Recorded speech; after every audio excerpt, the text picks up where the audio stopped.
And welcome once again, Employment Law Show. John Scholes, and beside me this time, Lior Samfiru, practicing our physical distancing, our social distancing in light of COVID-19 for another week here, pal. And we're going to continue to do this, as you should be as well, as long as it is absolutely necessary. But the show's got to go on. So we're going to bring you lots of interesting stuff here today, including temporary layoffs when you don't get called back to work. That is on the way. But I will tell you right off the hop how to contact Lior anytime, 1-855-821-5900, employmentlawyer.ca or help@employmentlawyer.ca as well. And for the next little while, covidrights.ca as well. Lior, I know you and Savan put that together, and a wealth of information for people to check out anytime they want to. So we'll get into that, some phone calls from our radio show, but kind of a week that was off the top. What's happening with you, pal? Well, you can imagine, John, that all I've been dealing with right now is COVID-19 related issues. That's really it. I've been getting lots of calls, lots of emails, more than ever from morning to night. I'm answering those questions. I always say that what you and I talk about on the show is so important because workplace rights are always important, but they're that much more important right now because so many people are impacted. I've never seen anything like this, whether it's a layoff, whether it's qualification for benefits. If you want to know about EI, about the CERB benefit, about the new 75% wage subsidies that the government has implemented, we're going to try to cover as much as possible on this show and answer as many questions as possible. But if you want to reach out to me directly, if you want to talk about your specific situation, what your rights are, what benefits you qualify for, call or email. We'll give you my contact information throughout the show. This is a difficult time, but remember, laws are still here. Employment laws have not disappeared just because of this situation. So we want to talk about what this means and how to make sure that your rights are still protected in this difficult scenario. And in terms of the week that was, what I want to talk or address, John, on this part of the show is what happens in situations where you're unsafe or you're feeling unsafe in terms of going to work, but your employer still wants you to work. The employer says, come into work, we want you to work, but you're not feeling comfortable, you're not feeling safe. What does this all mean? Well, let's break this down here. Your employer can expect you to continue working if the business is open and if they can otherwise provide a safe work environment. And of course, I mean safe under the circumstances. It's not going to be perfect, but an environment that allows you to continue practicing social distancing. If they allow that to happen, and if they permit that to happen, they can expect you to work. And even though you may still feel uncomfortable, you may not want to leave the house, you may not want to be anywhere other than your own apartment, your own home, it's still a situation where you have to go to work. And if you don't under those circumstances, you may actually be considered to have resigned. So if your employer doesn't create a safe work environment, if it's a situation where your employer is not allowing you to practice social distancing, then that's different. Then you can refuse that work. You potentially can say, I'm not coming in. And the employer, if they don't fix that problem, they really have no recourse. They can call in the Ministry of Labor to investigate who's right and who's wrong. But if the work is otherwise safe, you should be going to work. If you are stressed or anxiety, you can get a doctor's note to give you time off work. But what I don't want to do, because the Premier, by the way, John, has said, oh, if you don't feel safe, don't go to work. No, that is bad advice. That's not what the law is. You can't avoid going to work unless there's a good reason. If you're not sure if you qualify, if there's a good reason, always happy to talk and answer questions. The key to that whole thing, of course, is the doctors know, right? If you're feeling, mounting anxiety, and even though you are deemed essential, that doctors know will help you, that will allow you to take some time off? Yeah, the doctors know. We talked for years and years on the show about the importance of the doctor's note. Applies just as well right now. If your doctor says you can't work, shouldn't work, work is not something that's right for you, that doctor's note is the trump card, okay? That doctor's note rules the day. Your employer can't ignore it. It allows you to take time off as long as you need. So yes, if your doctor and you feel you shouldn't be working and your doctor is supporting you, you can be off work. Again, reaching out anytime, 1-855-821-5900, employmentlawyer.ca. You want to go there to find one of our radio shows. Now, we've been doing these, of course, across the country, Lior, and this topic has been so heavy, COVID-19. We'll continue to do that. If you want to go to the website, tune into a show. We'd love to have you contribute as well. If you're nearby a station that carries us with a phone call, sometimes it'll get on this show, and we'll play it back. Phone call number 1, as a matter of fact, from the radio show is coming up right now. I've been working for this company for over 15 years. I'm 55 years old. I'm a salaried employee, and my hours have just been cut in half. So I'm working a 2.5-day week, and then have to take 2.5 days of my vacation. My question to you is, once my vacations expire, what are my rights? Yeah, and this is obviously a very common situation right now, whereas before this may be more unique. Right now, so many thousands and thousands, hundreds of thousands perhaps, of people are experiencing that throughout the country. But remember what I said right at the beginning of the show, your legal rights don't expire just because of this situation. So what does this mean? Once she no longer gets paid for her full salary because her vacation is used up, she now has a choice to make. So that choice is as follows. She can continue work those reduced hours, those reduced days, and that is now her reality, and then hopefully her employer at some point brings her back to her regular hours when things are better. So that's option one. Option number two is she actually is able to treat this as a constructive dismissal. Now, our regular viewers know this. They know that a change to the terms of employment, in this case, a reduction in hours and pay, is a constructive dismissal. It's not something your employer is allowed to do. So if you've been reduced, if your hours have been reduced, you can still treat that as a constructive dismissal and require the company to pay severance. That is still an option that she has. She has to make the decision. One of the concerns I have with her accepting this reduction is what happens if her employer doesn't bring her back to her usual pay. She is stuck in that situation. But even if they do bring her back to her usual hours and pay, she may have given them the right to do it again in the future, which is just as big a problem. So if you want to know what you're owed in the constructive dismissal, one tool that she has is pocketemploymentlawyer.ca. We'll talk about that more on the show. That allows for a calculation of entitlements against pocketemploymentlawyer.ca. But that is an option for her and for anyone who's had their hours reduced, their pay reduced, their terms of employment changed, even, John, if it's because of the virus. Again, want to reach out with a phone call just as good, 1-855-821-5900. That number is always good for you to call anytime. And I think if you did a Google search of the most searched words in the last month, layoff might be right up there with them. I want to talk about this, one of our main topics for the show today, Lior, and that is temporary layoffs. When you don't get called back to work, first question is this: how long can that layoff last? So, within that question, there's almost an assumption that the layoff is actually legal. Well, that's an actually incorrect assumption, because a layoff in most cases for most people is not legal. It's not legal on day one. So for most people, an employer is not allowed to lay you off temporarily. We'll talk more about that. And what I mean by that is you have the right to treat that as a termination. You don't have to accept that layoff. You can treat that as a termination and require the employer to pay severance. Now, what happens if you don't do that? If you don't do that and you decide to allow the layoff to happen and to accept it, the layoff can last for 13 weeks if your employer does not continue your benefits, or up to 35 weeks if your employer does continue your benefits. So 13 or 35 weeks, but again, that is only on the basis that you've decided to allow the layoff to happen to begin with. So after 13 or 35 weeks, depending on the circumstances, if you're not called back to work, it automatically becomes a termination, want to or not. So 13 or 35 weeks, or as I said, you can treat that as a termination right off the hop, right off the bat, and require the company immediately to pay you severance. So just to hammer the point home, do I have to accept it? Because a lot of employers are going to say, oh yeah, this is a very common thing. If I'm laying you off, you have to accept it, right? Well, they're going to say it's common, you're right, but they're going to say, especially now, times are tough. We're not laying you off because we're bad people. Look at the world. It's stopping all around us. And I get that. But remember, I don't make up the laws. And the laws have not stopped. They have not changed. So even in this situation where the virus, a unique situation, businesses are struggling, the law does say that unless you've put in an employment agreement, employer, that you can lay someone off, then you don't have a right to lay the person off. So even if the virus is the cause of the layoff, you, as the employee, may have the right to treat that as a termination and require the company to pay severance. You don't have to do that, but it's an option that you have. Some of our viewers may be thinking, you know what, Lior, I get that and I understand that, but I want to be a company guy. I want to take one for the team and toe the line. What's the problem with accepting that layoff?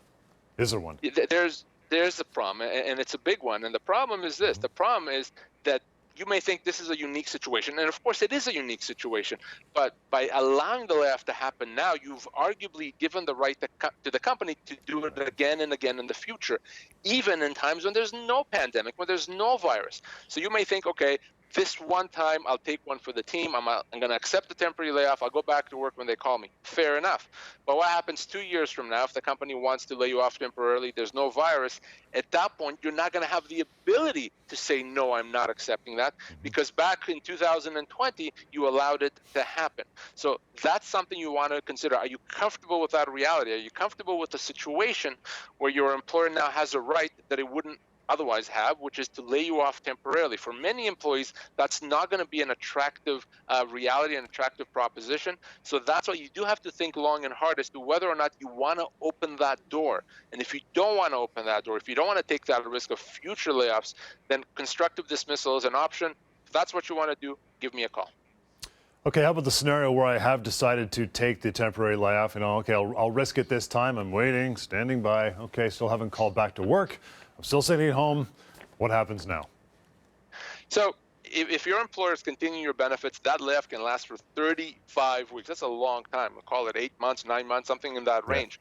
If it's 13 weeks because benefits are not continued, then if your employer doesn't call you back, then at that point it does become a termination. And there's going to be a lot of people, thousands and thousands of people who are right now on a temporary layoff. But they're going to find out, unfortunately, because the business is still struggling, that not all employees are called back to work. That's going to be the reality. An employer is never going to be able to call back everyone. So you may be in a situation where you're not called back to work. If that's what happens, the pandemic is over, you're out of a job, or your employer hasn't called you back, now it's a termination. Now it's time to get your severance entitlements. That's what you must do to protect yourself and your family. As I said before, pocketemploymentlawyer.ca, probably the fastest, easiest way to find out exactly how much you're owed. You can do that on your phone, on your laptop, anytime. Check it out for yourself. So if you are past the 13 weeks and you reach out to your employer, say, you know what, guy, I'm still waiting here. You haven't called me back. That's what you do. You just say, okay, now I've had enough, and you call it quits on your end, or you lay that on the employer side. You know what I mean? Certainly. If you're on one of those 13-week layoffs and you're still not back to work, then call your employer, see what the intentions are. They may say, oh, no, yeah, you're coming back tomorrow. That's fine. But if they still don't know when or if you'll be back, now the law just automatically deems it to be a termination. So it is a good idea to follow up with your employer to see what their intentions are. You know, is it a matter of a day or two? Is it a matter of months, or is it indefinite? Always get that feedback from your employer. And if they don't respond to you, you may want to reach out to me, because they will respond to me. Canada's Emergency Response Benefit, the CERB, that is new language in the last couple of weeks. We all know what it is now, but we'll get into some details of what exactly it is in a little break here. We'll take a short break. Phone call number 2 from our radio show is on the way. Employment Law Show continues. Stick around. You lost your job. They only gave you 2 weeks of severance per year worked. But where can you find out what you're really owed? I'm going to severancepaycalculator.com. Find out how much you're owed right now. Severancepaycalculator.com. You've been denied long-term disability. You think you're powerless, but you have a lot more power than you think. I'll tell you a secret. It's a numbers game for the insurance company. They're betting on you walking away from money that they owe you. Don't make that mistake. We resolve disability claims all the time. We force insurers to pay what they owe. We're in your corner. Call Savan and his team, 1-855-821-5900, or go to disabilityrights.ca. You lost your job. They said they had a good reason, but you think you've been wrongfully dismissed. Now what are you going to do? I'm going to employmentlawyer.ca. Always check with the employment lawyer first at employmentlawyer.ca.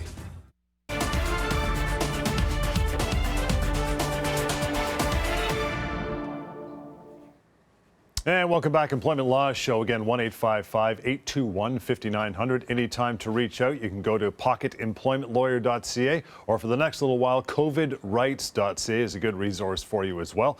And employmentlawyer.ca, pardon me, if you want to find a radio show, and where we do that broadcast for the last, 13 years, 20 years, 40 years, 8 years. It's been a while. Seems like we do a lot of radio shows somewhere in there. Right across the country we are. And if you want to tune in, do so. We take phone calls from the radio show, play them back here, and we talk about them. Second call is right now.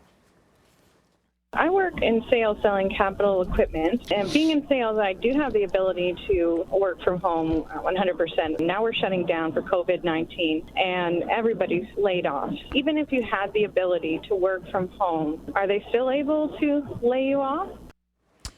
A very common phone call we've been getting lately. Oh gosh, yeah, very, very common. One that I've been dealing with every single day, multiple times a day. So the fact that you could work from home doesn't necessarily mean that there's work for someone to do. Obviously, the first question always is there work to do? The second question is, do you have to do it from the office or can you do it from home? So it's possible that there may not be work for this person to do regardless of the ability to do it from home. So that's not the real question. The real question is not whether the employer can tell her not to work from home if she can. The real question is, if they've done that, what does this mean? What are her rights? And the reality is that if she's not working, regardless of whether the employer could have made her work from home or not, that is, as we talked before, that is arguably or a constructive dismissal. Because remember, your employer doesn't have the right to say you're not going to work, even if it's because of COVID-19. Again, this is not me saying that. This is not controversial. That's what the law says. So in that situation, she has a right to treat that as a termination. So your employer ultimately will decide whether you're going to work from home or not work at all. But if they do decide you're not going to work, if they do decide you're not going to get paid, you can either accept that, as I said before, treat that as a termination if you want, get your severance, and of course, pocketemploymentlawyer.ca, as I said before, fastest, easiest, most simple way to find out exactly what you're owed. Canada's emergency response benefit, what you need to know. First of all, what is it? We've been hearing a lot about it. It's funny how a big part of my life this new term has become when, a week ago, it didn't even exist. Yeah, right. I've been literally emailing back and forth with individuals every day, 20, 30, 50 times a day, even on this benefit, answering calls, speaking about it on the radio, speaking about it on TV. So let's break it down. So the CERB, the Canada Emergency Response Benefit, as it's called, is a new benefit that the government has initiated that will be available very soon as we tape this show, that is available for people whose job has been eliminated as a result of the virus. Now, EI is a different system that only applies to some individuals. The CERB benefit is intended to capture more people. So it's a new benefit that's going to be available to many individuals to get them compensation, $2,000 a month for up to 4 months. And it's intended to apply to as many people as possible. It does have some downsides, which we'll talk about, but that is the new benefit. You've heard this before. We're going to hear it a lot again. The CERB, the Canada Emergency Response Benefit. Well, I mean, you just mentioned it does cast a wider net than EI. So who is covered by it? Do you know exactly? So yes, so to qualify for the CERB, number one, you would have had to lose your job as a result of the benefit. You also would have had income over the past 12 months over at least $5,000, and you had to be without income for 14 days. Now, it's not just for those that have lost their job. It's if you are sick and can't work because you have the virus, if you're caring for someone that's sick, so you can't work because of that, and also if you are now a parent that cannot go to work because you're caring for your children, and of course, schools, daycares are all closed, you can qualify for that benefit as well. So it is actually easier to qualify. You don't have to have a certain number of hours worked before then. As long as you have $5,000 of an income in the last 12 months, and as long as now you're not getting income because of the virus, you would qualify, keeping in mind that it doesn't just apply to employees, your standard employees that pay taxes as an employee and get their record of employment. It also applies to self-employed individuals. We're talking about Canada's emergency response benefit. So how do you apply and qualify for it? So to apply for it, starting April the 6th, you can apply online through the CRA portal that the government has made available. There's also going to be a phone number, we've been told by the government, that would allow you to apply. Now, as I understand it, and as we do this show right now, this benefit has not yet started to come into reality. We've just been told about it. This, as I understand it, is going to be essentially the honor system. You're going to get paid based on the honor system. So if you do the phone application, they'll ask you, did you earn more than $5,000 and are you not working because of the virus? Click here for yes, or press 1 for yes. If you press 1, you will get the benefit.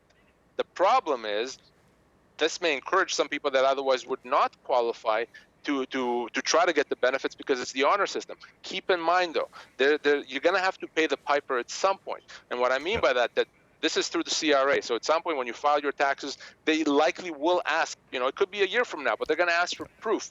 And if you apply and get the benefits when you shouldn't have gotten the benefit, there could be fines, penalties, etc. that you have to pay. But if you've lost your job, if you lost your income, you've earned more than $5,000, employee or self-employed, you can apply starting April the 6th on the phone or online.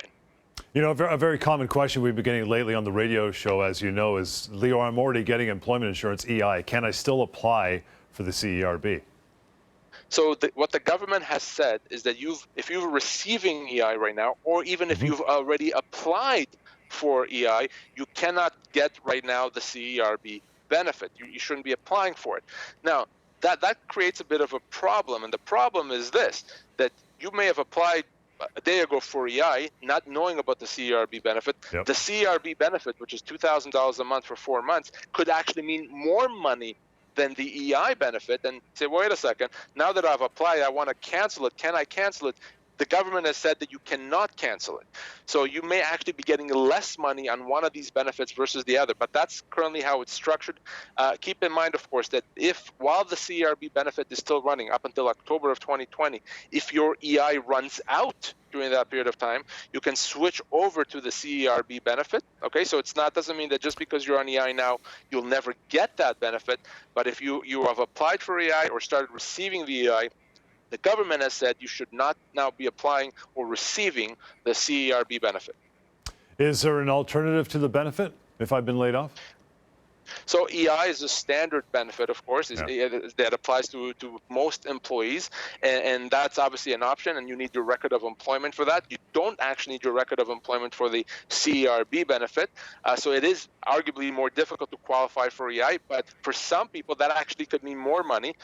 For those at a higher income bracket, the maximum under EI, it would be just over $2,000, $2,300 or $2,400 a month, whereas the CERB is capped at $2,000 a month, so you have to consider that as well.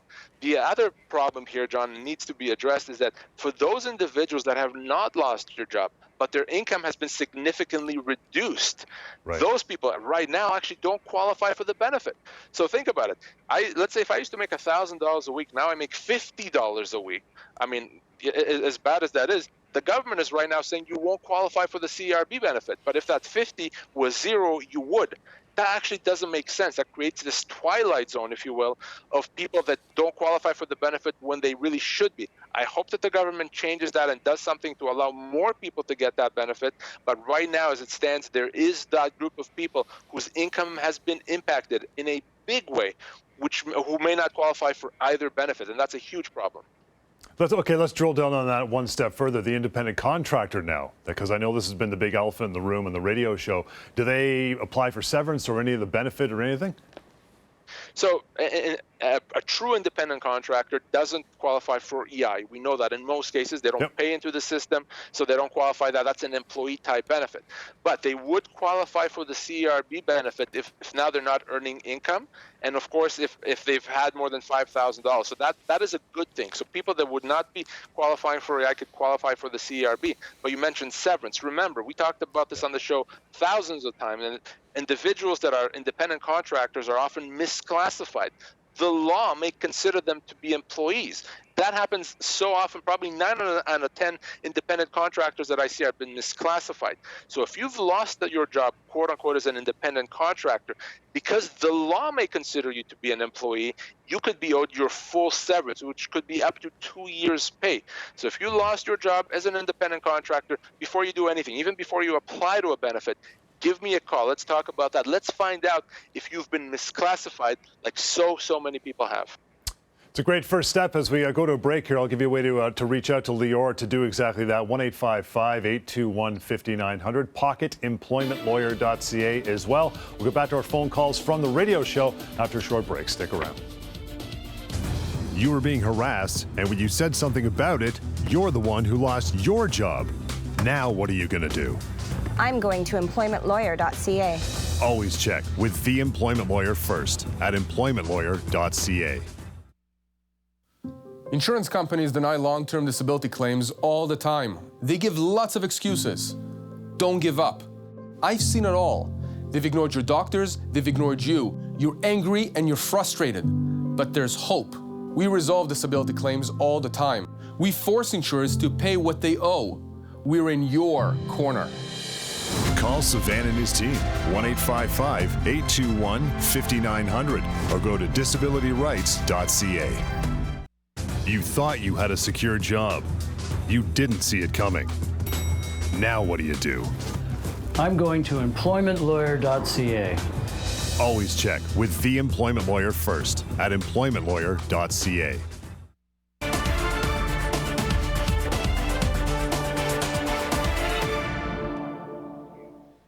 All right, welcome back. Employment Law Show. To reach out, 1-855-821-5900, employmentlawyer.ca or pocketemploymentlawyer.ca. And a website, Lior, I know you and your partner Savan put together a short time ago quickly, but it's pretty robust. COVIDrights.ca. You can use that as well. We're going to bounce over now to a couple phone calls from our long-running radio show, and we'll talk about them. This is phone call number 3 for today's show right now. I've been with cab company since 2002 through acquisition of other companies. My doctor tells me I have all the attributes they want people not to work with. I have the heart problem and the lungs and that. And the company is so short-handed now, they're expecting us to work. If I say no, do I get fired and then I get nothing? No severance, no nothing. I just worry because, I got almost 20 years here. I don't want to lose that severance. Yeah, talked about this in the first segment, right? It's so important, and if you have your doctor's support, as it sounds like that he does, if his doctor says for medical reasons you should not be working, then you now have this cocoon, this shield of protection around you, which means you cannot be fired legally. That could be a human rights violation, that could be a violation of the Employment Standards Act, that could be many other things as well. So because of that, no, you cannot be fired, and certainly you cannot lose your severance. And this person, 20 plus years, his severance is going to be probably in the 18-month range. He can't lose that, won't lose that. But for this person, for everyone else listening, if your doctor says you can't work, and I'm not saying that, I wouldn't even try to give any medical information or advice, but if your doctor feels you cannot work for health reasons, that's it. That's the game changer for you. You can be off work, and there's nothing legally that the employer can do to you in that situation. I want to send along an email, help@employmentlawyer.ca works as well. And again, employmentlawyer.ca to find one of our radio shows across the country. We'll get to another call. I think we still got some time. Call number 4. I got 30 years of service with a company. Mm-hmm. The business is closed as of last week, so I was put on a temporary layoff, saying up to 13 weeks. They are continuing the health benefits and the dental benefits, so they're doing the ESA thing. How do I protect my severance without accepting this layoff? And what happens if I refuse the layoff? Wow, man, 30 years. 30 years. Good man. 30 years, that's a very, very long time, and clearly it's something he has to consider carefully because there's a lot at stake for him. So with this layoff, this is a classic situation of being able to treat that, if he so chooses, as a termination and require the company to pay him severance. So that is an option that he has. He doesn't have to accept the layoff, whether it's 13 weeks or any other amount, because the law says there's no automatic right to lay off someone, even if it's the virus. So how much will he owe? Well, easy to do is go to pocketemploymentlawyer.ca. Again, pocketemploymentlawyer.ca. If we plug that information, we see he's in a managerial role. Let's say he's 30 years of service. We can see that he's owed right around 24 months pay. Again, that's from pocketemploymentlawyer.ca. That's how easy and quick it is to have your entitlements assessed. So that's what's at stake for him here, those 24 months pay. It's a personal decision. Does he want to go back to work? Does he want to continue that relationship? Or does he want to now treat that as a termination? He may want to find out how likely it is that he's going to come back to work before he makes a final decision. His employer may be able to give him some insight, but certainly an option that he has is to treat that as a termination. And for you as well, you may not be owed 24 months. You may be owed something else, but it could still be a significant amount. You have to decide what's better for you financially, and you have that option. Busy show. We're going to wrap it for there. It is a crazy world right now, but keep it straight. Keep listening to the show and the radio show as well.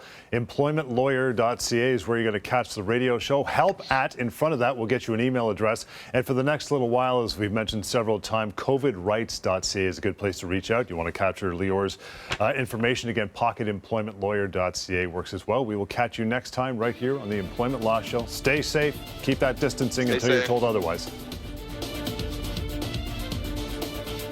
Closed captioning of this program is brought to you in part by SeverancePayCalculator.com. Find out how much you are owed right now. SeverancePayCalculator.com.